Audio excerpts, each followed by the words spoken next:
The last time my ex called me, she wasn't angry, she wasn't blaming me, she wasn't telling me I'd regret losing her. She was crying, "Ethan, please, just hear me out." I looked through the glass wall of my office. My employees were celebrating.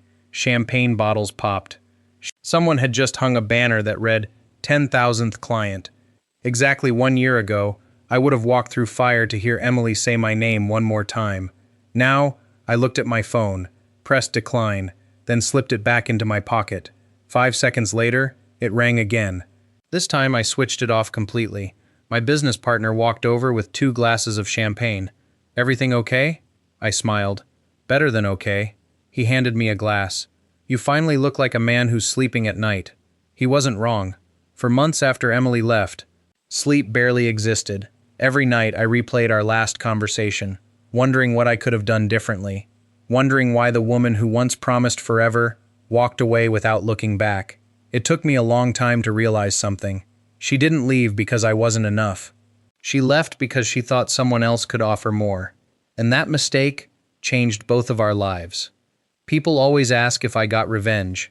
They expect some dramatic story, a public confrontation, a lawsuit, some genius plan that destroyed her career overnight. The truth?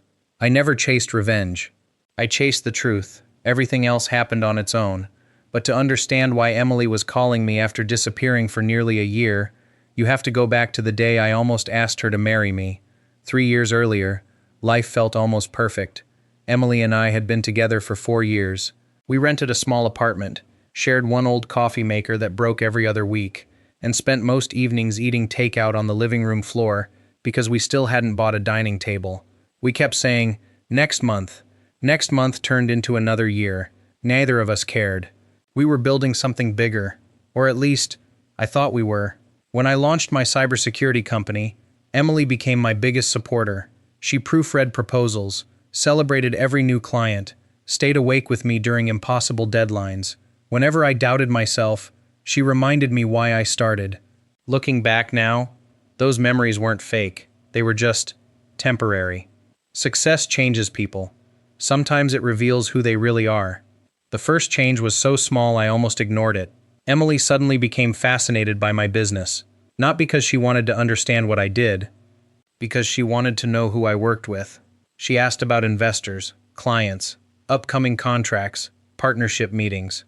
At the time, I thought she was interested in our future. I never imagined she was quietly studying the blueprint before deciding to build a future without me, and I didn't realize that. Until the night I bought the engagement ring. The ring sat in my desk drawer for 4 days. Every morning before work, I'd open the drawer, look at the small black box, smile, and close it again. I wasn't waiting because I was nervous. I was waiting because I wanted the moment to be unforgettable. Emily deserved that. At least, that's what I believed. I booked a quiet rooftop restaurant overlooking the city skyline. Not because it was expensive, because it was where we had once promised each other that no matter how successful life became, we'd never stop choosing one another. Friday finally arrived. I left work early, picked up the ring, and drove home with a smile I couldn't hide. As I walked through the apartment door, Emily was rushing to get ready. "You look happy," she said. "I've had a good week." "So have I." She kissed my cheek and grabbed her purse. "I'm going to be a little late tonight." I frowned. "I thought we were having dinner." "We are. I have one quick investor meeting first." "On a Friday?" She laughed. "Welcome to the startup world." I smiled. "Fair enough." Before leaving, she looked back and said, "I promise, tonight will be special." She had no idea how true those words would become. An hour later, I was sitting alone at our reserved table. The waiter filled my glass. The ring was safely tucked inside my jacket pocket. 6:30 came, then 7. My phone buzzed. "Emily, running late. The meeting is taking longer than expected." I wasn't upset. Things happened. Business came first sometimes. 30 minutes later, another message arrived. "I'm so sorry. Rain check?" I stared at the screen for several seconds. Disappointed? Of course. Suspicious? Not yet. I paid the bill, thanked the staff, and headed toward the parking garage. As I crossed the street, music drifted from a rooftop lounge nearby. Bright lights, laughter, people celebrating. Without thinking, I looked up. Then I froze. She stood near the edge of the rooftop, smiling in a way I hadn't seen in months. Standing beside her was a man in a tailored navy suit. He wasn't a client. He wasn't an investor I'd ever met. Yet he stood far too close to her to be either. He handed her a leather folder. She opened it. Her face lit up. A second later, he wrapped his arms around her. Not a quick congratulations. Not a polite business hug. The kind of embrace that only happens when two people already know each other far too well. I wanted to believe there was another explanation. I really did. Then Emily reached into her purse. She pulled out the silver watch I'd given her on our 3rd anniversary. The one she once called her most treasured gift. She fastened it onto his wrist herself. He smiled, covered her hand with his, and together, they disappeared back inside. I never followed them, I never called, I never made a scene. Instead, I got into my car, placed the engagement ring on the passenger seat, and for the first time in 4 years, I stopped asking myself how to save our relationship. I started asking a different question. Who was that man? And what else didn't I know? The next morning, Emily walked into the kitchen like nothing had happened. She smiled. Morning. She poured herself a cup of coffee and sat across from me. I feel terrible about last night. It's okay. She looked surprised. You're not upset? I shrugged. Business meetings happen. For a split second, she studied my face, almost like she was waiting for me to ask questions. Who was the man? Why did you cancel? Why were you celebrating on a rooftop instead of sitting in a meeting? But I didn't ask. Instead, I smiled and changed the subject. That was the moment everything shifted. Emily thought she'd fooled me. In reality, she had just given me the advantage. Over the next 2 weeks, I became the boyfriend she expected me to be. I laughed at her jokes, cooked dinner, asked about her day, pretended to believe every excuse she told me. The less suspicious I seemed, the more confident she became. And confident people make careless mistakes. Every Wednesday she had what she called an investor dinner. Every Friday she claimed she was attending networking events. I never followed her. Instead, I hired someone who knew exactly how to uncover the truth without being noticed. His name was Victor, a private investigator my attorney had recommended years earlier during a business dispute. When we met, I handed him one photo of Emily. I don't need assumptions, I told him. I need facts. Victor nodded. Facts are usually much more dangerous. 4 days later, he called. You should come by. The moment I stepped into his office, I knew this wasn't just about an affair. He placed a folder on the desk. Inside were photographs. Emily entered the office buildings I'd never seen, attending private meetings with the same man from the rooftop, shaking hands with investors. Then I reached the last photo. It showed both of them standing beneath a brand new company sign, Vertex Dynamics. I frowned. I've never heard of them. Victor slid another document across the desk. You have. I looked closer. My heart skipped. It was the exact office building I'd tried to lease 6 months earlier for my company's expansion. The deal had mysteriously fallen through at the last minute. Now, they were working from that building. The next page hit even harder. Founder, Daniel Brooks. Co-founder, Emily Carter. I stared at the paper. Emily had never told me she was starting a business. Victor wasn't finished. Daniel Brooks used to work for Horizon Capital. That name sounded familiar. Then it clicked.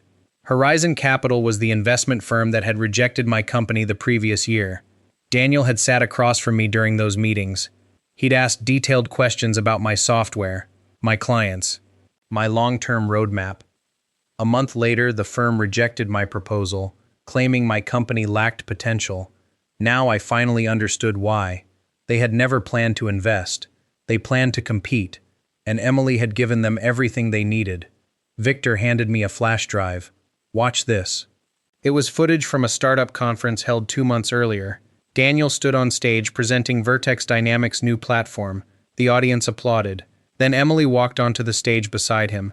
My stomach tightened. Every feature they described, every growth strategy, even the roadmap on the screen, came directly from presentations I'd created for my own investors. It wasn't just betrayal anymore. It was theft. I closed the laptop slowly. Victor looked at me. What are you going to do? I smiled for the first time in days. I'm not going to stop them. He frowned. What do you mean? I'm going to let them believe they've already won. Because people are at their most vulnerable. the moment they stopped looking over their shoulder. 3 days later, Emily came home with a smile I hadn't seen in weeks. She placed a bottle of champagne on the kitchen counter. "I've got amazing news." I looked up from my laptop. "Tell me." She walked over and kissed my cheek. "Daniel wants to meet you." I pretended to look surprised. "The investor?" She nodded. "I've told him how talented you are. He thinks our companies could work together." "Our companies?" She laughed nervously. "I mean, your company and his." I smiled. "Sounds interesting." Inside, I already knew exactly what game they were playing. The meeting was held on the top floor of a glass office tower overlooking the city. Daniel greeted me with the confidence of a man who thought he'd already won. "Ethan, it's good to see you again." I shook his hand. "You too." Emily stood beside him, smiling proudly. She honestly believed she'd fooled me. That was exactly where I wanted her. After a few minutes of small talk, Daniel dimmed the lights. A presentation appeared on the screen. Project Phoenix. He spoke with confidence. "This platform is going to change the industry." Slide after slide filled the screen.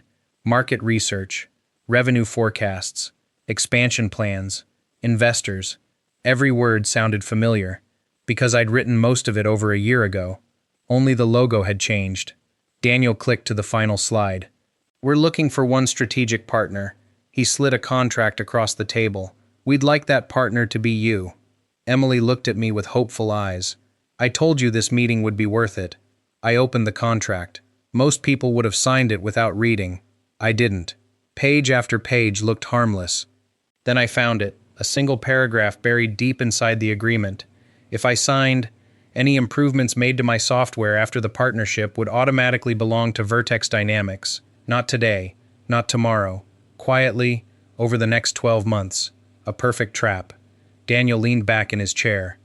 "So what do you think?" I closed the folder and smiled. "I never sign contracts without my attorney." He laughed. "A careful businessman. The careful ones usually last the longest." Emily squeezed my hand under the table. She thought the meeting had gone perfectly. She had no idea. The trap they had prepared for me had just become evidence against them. The next morning, my attorney, Rebecca, walked into my office carrying the contract. She didn't even sit down. She dropped it on my desk. "They're either extremely confident or unbelievably reckless." I looked up. "Which is it?" She opened the contract to one highlighted page. "Both." She tapped the paragraph I'd already noticed. "They're attempting to obtain your future intellectual property without saying it outright. Would it hold up in court?" She smiled. "Maybe, but that's not their biggest mistake." "What is?" "They sent this contract after presenting technology that's already protected under your patents." She slid another folder onto my desk. Everything was inside. Patent certificates, copyright registrations, time-stamped source code, investor presentation records. Every piece of evidence proved the technology belonged to me. Rebecca looked me in the eyes. "I've already contacted the investment firm's compliance department." I raised an eyebrow. "You moved fast." She smiled. "I moved before they expected anyone to notice." Then she placed one final document in front of me. "The board has called an emergency meeting for Friday morning." I closed the folder. For months, Emily and Daniel believed they were leading me into a trap. What they didn't realize was that they'd already walked into one of their own. Friday morning arrived. Emily left the apartment wearing her favorite navy blazer. She smiled as she picked up her car keys. "Wish me luck." I looked up from my coffee. "I think today is going to change everything." She laughed. "I hope so." She had no idea. For once, we completely agreed. At exactly 10 a.m., Emily and Daniel walked into Horizon Capital's executive boardroom. The atmosphere felt different. Too quiet, no welcome coffee, no photographers, no congratulatory handshakes, just a long conference table. 7 people are waiting, the lead investor, 2 corporate attorneys, the head of compliance, 3 board members. Daniel forced a confident smile. "Good morning, everyone." No one smiled back. The lead investor motioned toward the chairs. "Please, have a seat." Emily glanced at Daniel. For the first time, she looked nervous. The compliance director placed a thick black folder in front of them. "I assume you know why you're here." Daniel frowned. "I'm afraid I don't." The director slowly opened the folder. Inside were patent filings, copyright registrations, source code comparisons, investor presentations, and contracts dating back almost 3 years. Every document pointed to one conclusion: the technology they claimed to own belonged to Carter Technologies. The lead investor broke the silence. "Can either of you explain why confidential intellectual property appears throughout your platform?" Daniel opened his mouth. Nothing came out. Emily turned pale. She recognized the presentation slides immediately. She had helped me design them. One attorney slid another document across the table. "This patent was approved 11 months before Vertex Dynamics was incorporated." Another. "These source code records are time-stamped." Another. "These investor presentations were presented publicly before your company even existed." The room became painfully silent. Finally, Daniel spoke. "This is a misunderstanding." The compliance director calmly shook his head. "We spent 2 weeks making sure it wasn't." The lead investor closed the folder. "As of this moment, all funding discussions are terminated. Our partner firms have also been notified." Daniel's phone vibrated. He ignored it. It rang again and again. Finally he answered, his face drained of color. "Our largest client just canceled." Before he could process that call, another one came in. Then another. Then another. Every conversation ended the same way. "We're withdrawing. We've reviewed the evidence. We're out." Within minutes, everything they had built began collapsing, not because anyone attacked them, because the truth finally caught up with them. 6 months later, my company opened the doors to its new headquarters. Employees filled the entrance. Reporters lined the sidewalk. The ribbon stretched across the front doors. Someone handed me the ceremonial scissors. "Ready, Ethan?" I nodded. After the ribbon cutting, Emily finally crosses the street. She stops a few feet away. "Ethan," he turns. She struggles to speak. "I made the biggest mistake of my life." Silence. "I thought success was everything. I thought Daniel was the future. I was wrong." Tears roll down her face. "I'd give anything to go back. I know I don't deserve it. But please, can we start over?"